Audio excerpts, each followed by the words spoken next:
दोस्तों, दगड़ियों, दाजू बुला, सलाम, नमस्ते, सत श्री अकाल। पहाड़ी में बोलूँ तो पहला। कैसे हैं आप लोग? स्वस्थ होंगे, मस्त होंगे, व्यस्त होंगे। आप लोगों के स्वस्थ और मस्त रहने की कामना करता हूँ। तो दगड़ियों, मैं आज आपको लेके आया हूँ हुमायूं टॉम, हुमायूं के मकबरे पे, जो कि निज़ामुद्दीन में है। और मैं भी आपको ले चलूँगा अंदर मकबरे की तरफ। आइए चलते हैं। टिकट काउंटर से टिकट लेने के बाद हम चल पड़े आगे के लिए। यहाँ पे बड़े की टिकट 40 रुपये की है और 14 साल से नीचे के बच्चों की कोई टिकट नहीं लगती। तो दोस्तों, जैसे ही हम एंट्री करते हैं और राइट साइड में मुड़ते हैं तो सामने ही आपको दिखाई देने वाली बिल्डिंग इमारत ईसा खान का मकबरा है। ईसा खान नियाज़ी। मैं आपको बताना चाहूँगा कि ईसा खान नियाज़ी सूर वंश के शासक शेर शाह सूरी के बहुत ही ख़ास मिनिस्टरों में से एक थे। बहुत ही ताकतवर अमीर थे। उनको कई रियासतें सौंपी गई थी शेर शाह सूरी के द्वारा, और इन्होंने मुग़लों के ख़िलाफ़ हमेशा फ़ाइट में हिस्सा लिया और कई फ़ाइट में, कई युद्धों में उनको डिफ़ीट भी दी।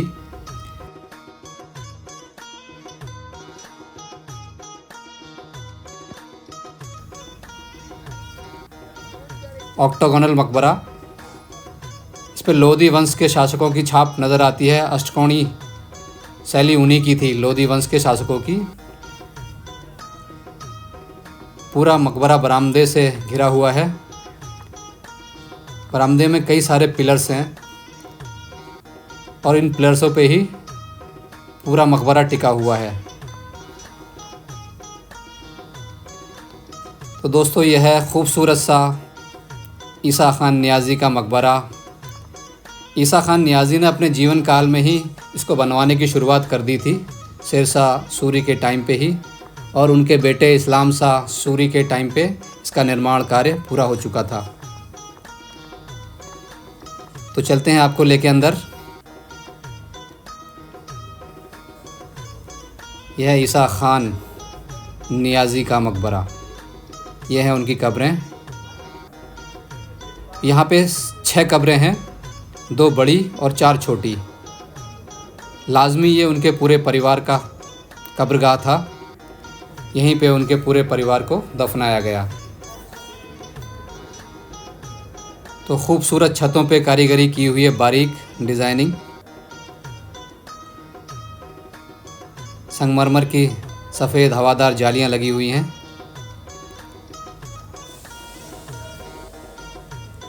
ईसा खान नियाज़ी ने मुग़लों को हिंदुस्तान पर काबिज़ होने में काफ़ी कठिनाइयों का सामना करवाया और उन्हें जल्दी से हिंदुस्तान पर काबिज़ नहीं होने दिया। कई लड़ाइयों के बाद भी मुग़ल उनके टाइम पे हिंदुस्तान पर काबिज़ नहीं हो सके और हिंदुस्तान के तख्त से दूर ही रहे। शेर शाह सूरी के बहुत ही वफ़ादार लोगों में ईसा खान नियाज़ी की गिनती की जाती है। अब मैं आ गया हूँ बू हलीमा गेट की तरफ। शिलालेख पे आप पढ़ सकते हैं बू हलीमा के बारे में, इस गेट के बारे में। तो दोस्तों, ये सामने एक विशाल दरवाज़ा दिखाई दे रहा है, ये बू हलीमा गेट कहलाता है। और सबसे रोचक बात तो यह है कि बू हलीमा के बारे में कोई डॉक्यूमेंट और कोई भी जानकारी प्राप्त नहीं होती। ASI ने भी उनके बारे में कुछ लिखा नहीं है। इसके लेफ़्ट साइड में सुंदर पार्क है और जो बू हलीमा की कब्र तक जाते हैं। तो बू हलीमा के बारे में ज़्यादा लोगों को पता नहीं है। तो दोस्तों, ये है सफ़ेद बलुआ पत्थर से बना हुआ बू हलीमा का गेट। बू हलीमा गेट बोलते हैं जिसको। बहुत ही सुंदर और विशाल का इमारत है। इस गेट के अंदर से सैलानी घूमते हुए आ रहे हैं। देखिए आप, विदेशी सभी लोग। इस गेट को देखने के बाद हम आ गए हैं अरब की सराय गेट की तरफ। तो ये है लाल बलुआ पत्थर और सफ़ेद चूना पत्थर से बना हुआ विशाल काय अरब की सराय गेट। तो दोस्तों, शिलालेख पे आप इसके बारे में पढ़ सकते हैं। बहुत ही भव्य और विशाल गेट है ये भी। कहा जाता है कि उस समय बुखारा से आए हुए सारे कारीगर जितने भी लोग आए थे हुमायूं टॉम को बनाने के लिए, उनको इसी गेट के अंदर बनी हुई सराय में ठहराया जाता था। इसीलिए इसका नाम अरब की सराय गेट रखा गया। बहुत ही सुंदर, खूबसूरत और विशालकाय एक गेट है ये। बहुत ही शानदार गुंबदें बनी हुई हैं, अंदर मेहराबें बनी हुई हैं। अनगढ़ पत्थरों से गढ़ी हुई इस गेट की इमारत। अब चलते हैं हुमायूं टॉम के मुख्य दरवाज़े की तरफ। बहुत ही खूबसूरत और विशालकाय लाल बलुआ पत्थर, सफ़ेद चूना पत्थर का बना हुआ बहुत ही सुंदर मुख्य गेट है ये, मेन गेट। वहाँ पे जाने पे हमें कई शिलालेख मिलते हैं, इनमें पढ़ के भी आप जानकारी ले सकते हैं। और ये इमारत तो वाकई अपने आप में एक शाहकार है, बहुत सुंदर बना हुआ।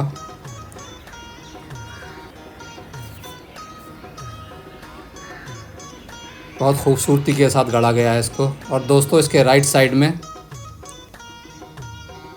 जब हम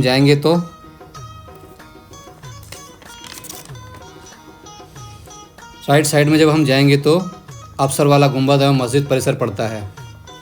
अफसर वाला का मतलब है अधिकारी लोग। तो जिनका मकबरा यहाँ बनाया गया हो वो भी मुग़ल शासन में कोई अधिकारी रहे होंगे, और ये शिलालेख उनके बारे में। अफसरनामा गुंबद एवं मस्जिद परिसर। तो दोस्तों, चलते हैं मकबरे की तरफ। ये सामने मस्जिद है और उसके साथ में ही ये अफसर वाला मकबरा।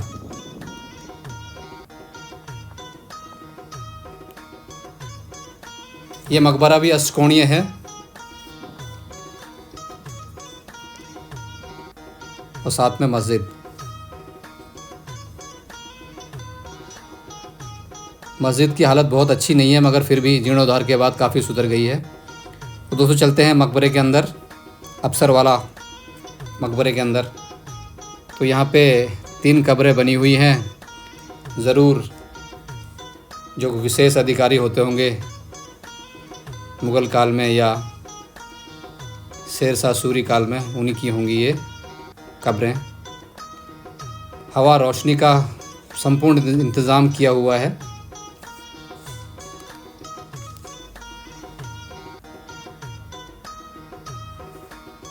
रोशनी का, हवा का पूरा ख्याल रखा गया है।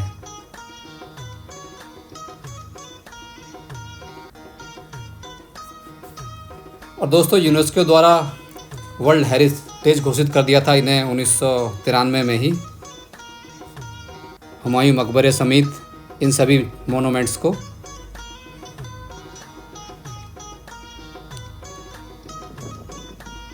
मकबरे के बाहरी हिस्से में गार्डन्स हैं, बाग हैं, और साथ में ये मस्जिद जो बताई थी मैंने अभी, नमाज़ पढ़ने के लिए। और इसी मस्जिद के नीचे अरब की सराय जो मैंने बताया था पीछे, वहाँ नमाज का वक्त हो गया था और मैं वहाँ जा नहीं पाया था, तो लेके चलता हूँ आपको। वो जो सराय बताई थी मैंने, जहाँ पे लोग ठहरा करते थे, सारे कारीगर, सारे शिल्पकार ठहरे थे जहाँ पे। तो ये है दोस्तों वो सराय। बहुत ही सुंदर, बहुत ही खूबसूरत, हवादार, वातानुकूलित इंजीनियरिंग का एक बेजोड़ नमूना। रोशनी के लिए जालीदार पत्थरों पे कटे हुए झरोखे, और सामने एक पुरानी मस्जिद भी है।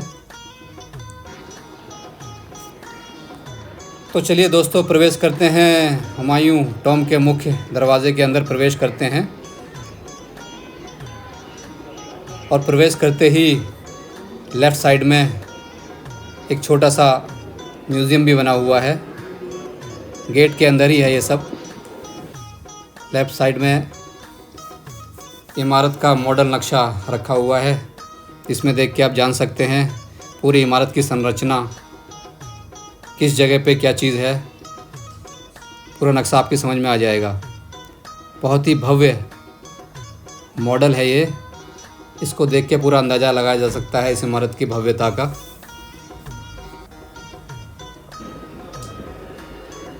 और दोस्तों, इसके राइट साइड में एक छोटा सा म्यूज़ियम और बनाया हुआ है जो भी गेट के अंदर ही है।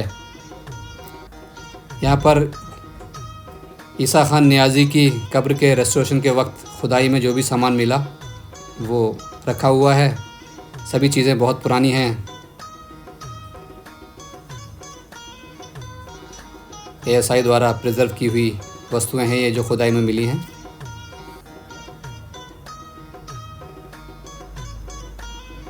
सारी पुरानी चीज़ें, सभी एंटीक चीज़ें।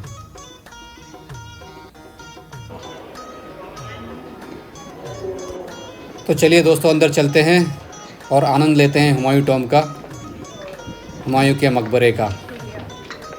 कितनी बेजोड़ और ख़ूबसूरत इमारत है ये।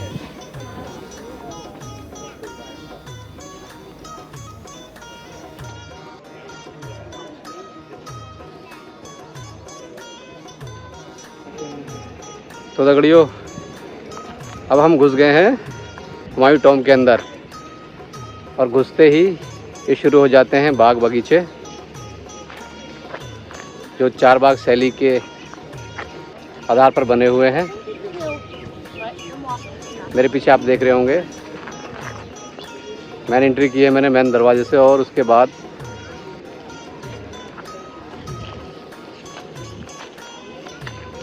ये बाग देख रहे हैं आप, ये चारबाग शैली पे है। एंट्री करते ही परिसर में टॉम्ब के सामने आपको एक बहुत ही खूबसूरत सरोवर बना मिलेगा जो छोटी छोटी सुंदर नहर नुमा नालियों से जुड़ा है जिससे इसकी पानी की आपूर्ति पूरी होती है। और ये फव्वारा सुंदर सा, कितनी खूबसूरत और अद्भुत बिल्डिंग, देख के ही मन मोहित हो जाता है। इंजीनियरिंग का बहुत ही शानदार साकार, और इसके चारों तरफ ये बाग बने हुए हैं और ये मुख्य दरवाज़ा जिससे हम अंदर आए थे।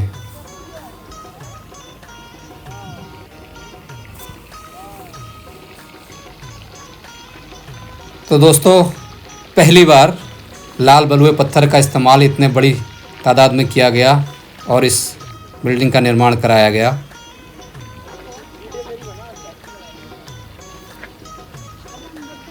दोस्तों इस बिल्डिंग का निर्माण हमीदा बानो बेगम यानी हाजी बेगम ने अपने पति की याद में उनकी कब्रगाह के लिए करवाया गया। और आगे हैं अब ये सीढ़ियों पर चबूतरे के पास। थकन भी थोड़ी हो गई है। दोस्तों ये मुख्य इमारत इस 8 मीटर ऊंचे चबूतरे के ऊपर बनी हुई है। ये नीचे का चबूतरा देख रहे हैं आप, कितनी खूबसूरती से इसकी मेहराबें लाल पत्थर और सफ़ेद पत्थर का इस्तेमाल करके कितने शानदार तरीके से बनाई गई हैं।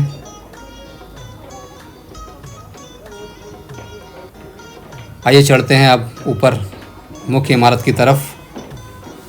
सीढ़ियाँ काफ़ी ऊंची है, माता जी को काफ़ी परेशानी हो रही है, चढ़ नहीं पा रही हैं। देखिए आप, हमारे घर की सीढ़ियों से जस्ट डबल ऊंचाई है इन सीढ़ियों की। स्टेप काफ़ी ऊंचे हैं और जैसे ही आप ऊपर पहुंचते हैं एक भव्य गुंबद नुमा दरवाज़ा, एक मेहराब आपको दिखाई देती है विशालकाय। इन सभी में छोटी मेहराबें बनी हुई हैं लाल बलुआ पत्थर और सफ़ेद चूना पत्थर के मिश्रण से। और यह है इसका अहाता। इस अहाते में भी कुछ कब्रें हैं बाहर। और यहाँ से देखिए आप इसके सामने का फ्रंट व्यू। 8 मीटर ऊंचे चबूतरे से मैं दिखा रहा हूँ आपको। ये चारों तरफ बाग बने हुए हैं। 4 बाग शैली है जो बाद में ताजमहल बनवाते वक्त भी उनको बहुत काम आई और इसी पे आधारित ताजमहल बनाया। अद्भुत बिल्डिंग, अद्भुत बाग बगीचे। कहते हैं हुमायूं को फ़ारसी स्थापत्य कला का काफ़ी ज्ञान और रुचि थी। अपनी बेगम से इस बारे में डिस्कस कर चुके थे कि हम एक ऐसा महल बनाएंगे जहाँ पे बाग बगीचे फलों के पेड़ों से लदे रहेंगे और बीच में एक नहर होगी, एक सरोवर होगा। एक सुंदर और अद्भुत महल बनवाना है। उनके मन में ये बात रही और जो आगे चल के हाजी बेगम ने साकार की। तो दोस्तों बहुत ही अद्भुत नज़ारे हैं यहाँ के।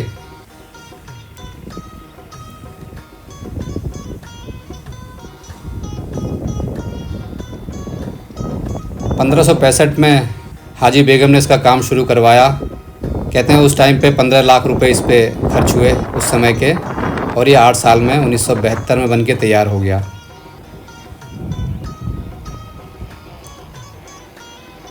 असल में हुमायूं की मृत्यु तो 1556 ईस्वी में हो चुकी थी, पुराने किले के दीन पनाह भवन में। दीन पनाह भवन एक पुस्तकालय था जहाँ पे धार्मिक किताबें, इस्लामिक किताबें रखी होती थी, और वहीं से सीढ़ियों से उतरते वक्त, दीन पनाह भवन की सीढ़ियों से उतरते वक्त बादशाह हुमायूं फिसल गए और उनकी मृत्यु हो गई। उनकी मृत्यु के बाद उन्हें पुराने किले में दफना दिया गया, और कुछ कारणों से 1558 में उन्हें कुछ सालों के लिए पंजाब के सरहिंद में शिफ्ट किया गया। यहाँ तक आने से पहले हुमायूं की बॉडी को भी काफ़ी सफ़र करना पड़ा। इस इमारत के चारों तरफ 4 सीढ़ियाँ हैं जो सीधे नीचे बगीचे तक जाती हैं। यहाँ से आप बगीचे में सीधे उतर सकते हैं। इसकी चारों दिशाओं में 4 सीढ़ियाँ हैं जो सीधे नीचे जाती हैं, बगीचे से जाके मिलती हैं। तो दोस्तों विशालकाय मेहराबें, अद्भुत इंजीनियरिंग का नज़ारा, मुग़ल वास्तुकला का शानदार बेजोड़ नमूना है ये हुमायूं टॉम्ब। इसके पीछे कालिका की तरफ ये गुरुद्वारा भी बना हुआ है जो परिसर से बाहर है, और इसकी रेलिंग पत्थरों को काट के जालीदार बनाई हुई है।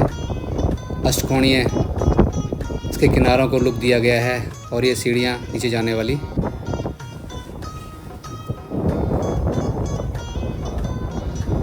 तो दोस्तों हमीदा बानो बेगम ने हेरात बुखारा से मिराक गियासुद्दीन और उनके बेटे सैयद मुबारक इब्न मिराक गियासुद्दीन को बुलवाया इस मकबरे को बनाने के लिए। वही इसके मुख्य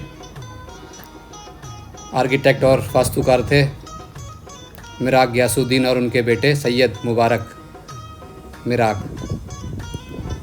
तो दोस्तों बहुत सारी कब्रें बाहर भी बनी हुई हैं चबूतरे के ऊपर। मैंने इसके चारों ओर घूम के आपको दिखाने की कोशिश की है। और ये बच्चे चढ़ रहे थे कब्र के ऊपर, डांटने पे नीचे उतर आए फट से। तो हमें अपनी धरोहरों का सम्मान करना चाहिए। और ये खूबसूरत सी बनी हुई इमारत,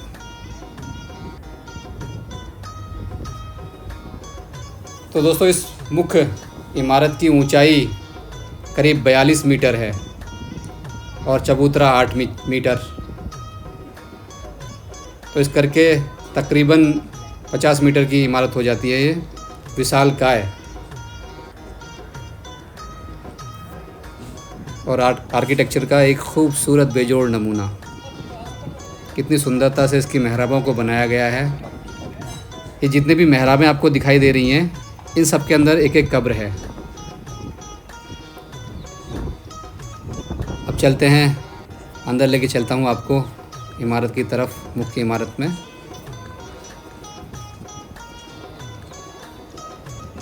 यहाँ से एंट्री करते हैं और एंट्री करते ही आपको बहुत ही खूबसूरत मुग़ल वास्तुकला का नज़ारा होता है। छतों पे शानदार कारीगरी की हुई है, सुंदर झरोके, मेहराबें, अद्भुत देखने में।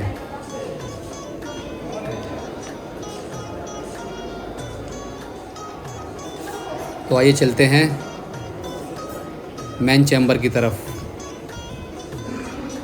ये बाहरी हिस्सा था, इसके अंदर एक मेन हॉल है जहाँ पे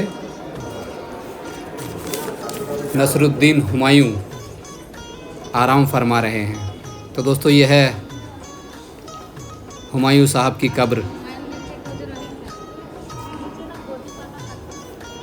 हिंदुस्तान का अजीम शान बादशाह यहाँ पे आराम करता है और उनकी कब्र के जस्ट ऊपर एक पुराने ज़माने की लालटेन लगी हुई है और छतों और मेहराबों को तो आप देख ही रहे हैं कितनी खूबसूरती से बनी हुई हैं। रोशनी का पूरा ख्याल रखा गया है। संगमरमर की जालियों से छनती हुई रोशनी, डिवाइन रोशनी, दैविक रोशनी कहा गया है इस्लाम की किताबों में इसको। और आप देखिए रोशनी सीधे कब्र के ऊपर पड़ रही है,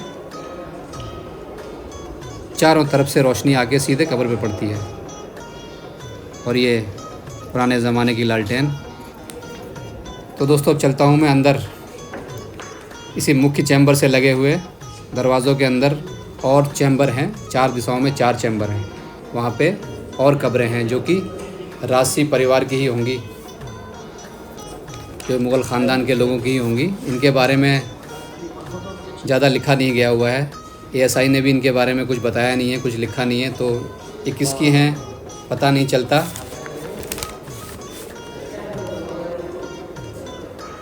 और यहाँ भी वही डिवाइन लाइट का, रोशनी का इंतज़ाम, पूरी तरह से हवा का इंतज़ाम। बहुत ही वातानुकूलित हुआ करते थे ये बिल्डिंग्स, ये इमारतें।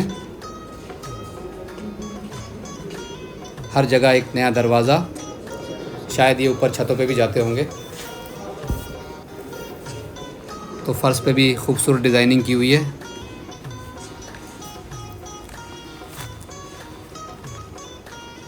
तो दोस्तों जो मुख्य चैम्बर है जहाँ पे हुमायूं का मकबरा है, कब्र है, उसके साथ ही जो रूम्स बने हुए हैं इनमें और लोगों की भी कब्रें हैं। तो उनमें से कुछ लोग हैं जहांदर शाह, रफ़ीउल दर्जत, रफ़ीउल दौलत, आलमगीर द्वितीय, फ़खरुशियार, शाहजहाँ के बड़े पुत्र दारा शिकोह की कब्र भी यहीं पर है। और ऑब्वियसली हमीदा बानो बेगम तो यहीं पर होंगी हुमायूं के साथ ही, और उनकी दूसरी बेगम बेगा बेगम, उनकी कब्र भी यहीं पे है। सैलानी बहुत आते हैं यहाँ पे। और ये सभी वो रूम हैं जो मैं आपको दिखाना चाह रहा था, जो मुख्य चैम्बर के साथ ही लगे हुए हैं। चारों दिशाओं में 4 चैम्बर और बने हुए हैं जिनमें शाही परिवार की कब्रें हैं। तो दोस्तों बेजोड़ नमूना है एक प्रेम करने वाली स्त्री की, हमीदा बानो बेगम, जिन्होंने अपने पति के मरने के बाद, मृत्यु के बाद उनके लिए इतना आलीशान शानदार मकबरा बनवाया, जो आगे चल के प्रेम की निशानी ताजमहल के निर्माण में प्रेरणादायक सिद्ध हुई। इसी को देख के फिर ताजमहल का निर्माण करवाया गया। प्रेम की प्रथम निशानी तो मैं इसे ही मानूंगा, क्योंकि एक समर्पित पत्नी ने अपने पति के प्रेम में ये मकबरा बनवाया था उनके लिए।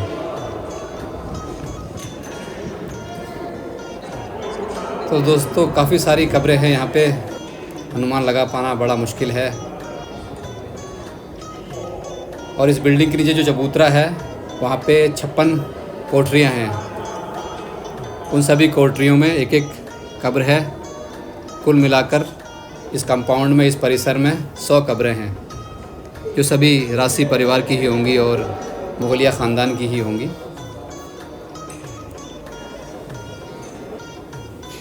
रोशनी और हवा का पूरा ख्याल रखा गया है, इंजीनियरिंग इस तरीके से की गई है। तो चलते हैं बाहर की तरफ और आपको लेके चलेंगे सीधे नीचे गार्डन में, बगीचों में, जो इसके चारों तरफ बने हुए हैं 4 बाग शैली पर। ये सीढ़ियाँ हैं दोस्तों, यहाँ से उतर गया मैं नीचे और सामने हुमायूं का मकबरा।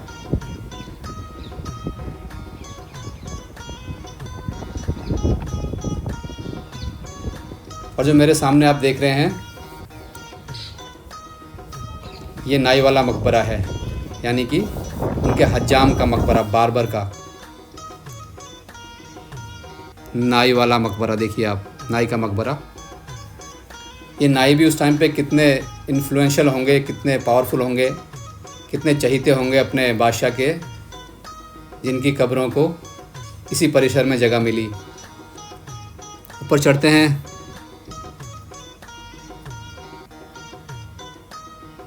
वही मकबरे का आकार जो सभी में दिखाई देता है, वहाँ पे नाई और उसकी बीवी की कब्र है।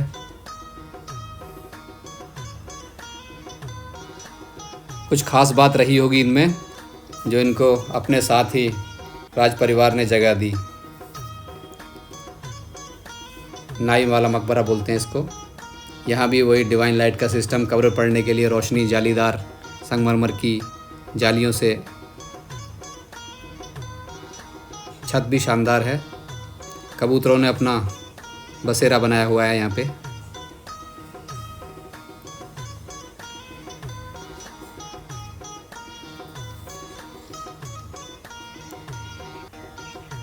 तो दगड़ियों, हज्जाम के मकबरे से बाहर निकलते हैं तो सामने ही हुमायूं का मकबरा दिखता है। और यहाँ से अब चलते हैं नीले गुंबद की तरफ। हुमायूं के मकबरे के उत्तरी क्षेत्र में ये नीला गुंबद एरिया है। तो दोस्तों, इसको नीला गुंबद इसलिए बोलते हैं कि इसके ऊपर जो गुंबद है उस पर नीली टाइल्स लगी हुई हैं। उस ज़माने में काफ़ी प्रचलन था इन टाइलों का, नीले रंग की टाइलों का। और ये भी बहुत ही खूबसूरत बना हुआ है। जब मैं इसके पास गया तो मैंने देखा कि ये अंदर से खाली है। तो उस टाइम पे ये ठहरने की सराय रही होंगी, जो यात्री आते होंगे वो इनमें ठहरते होंगे। वही अष्टकोणीय मकबरा। आइए अंदर ले चलता हूँ आपको। नीले गुंबद के अंदर से पूरा खाली है, जो कि ठहरने के लिए, यात्रियों के लिए होगा, विश्राम के लिए, जो भी मुसाफिर आते होंगे। और शानदार छतों पे नक्काशी, वही जो मकबरों के अंदर है।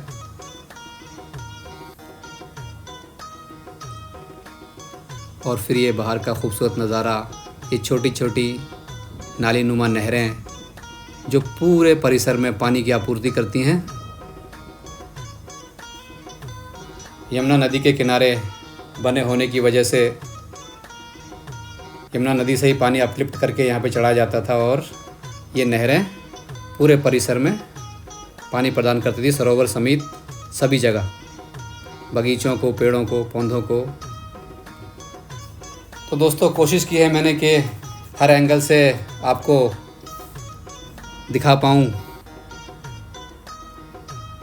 विदेशी पर्यटक यहाँ बहुत आते हैं, विदेशी सैलानियों का आना जाना बहुत ज़्यादा है।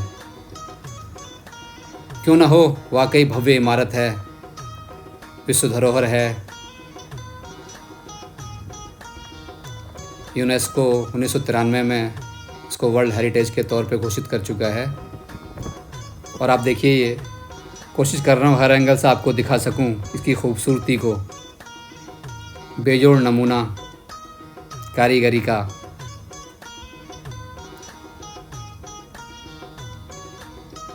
मुग़ल और हिंदू स्थापत्य कला का बेजोड़ नमूना।